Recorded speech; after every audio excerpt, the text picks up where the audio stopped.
Бизнисот е се погладен за работници, а на цели сектори им се заканува колапс поради немањето работна сила. Секој месец во просек на бизнисот му недостасуваат по најмалку 1000 нови работници кои не може да ги обезбеди од никаде.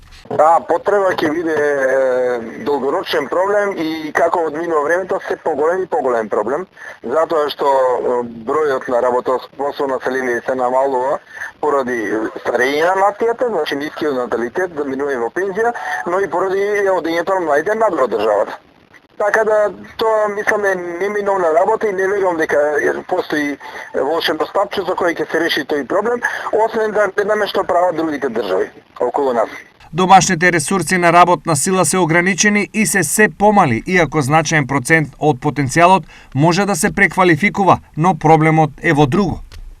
Резервна работна сила се уште има, но овие луѓе не се заинтересирани за преквалификација, ниту се мотивирани, ниту веројатно сакаат воопшто да работат. Констатира Дарко Велков, аналитичар на пазарот за работна сила. Ова ги докрајчува амбициите на работодавачите дека проблемот ќе го ублажат со нив и колку толку празните работни места ќе ги пополнат.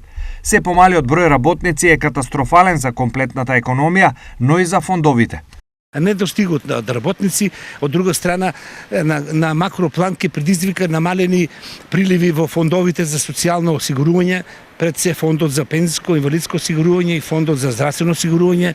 Сето тоа е како еден ланец кој што ќе има негативни ефекти за целата економија, а преку тоа и за целото општество. Увозот на работници и натаму останува еден од излезите, но засега во државата работници од странство нема многу.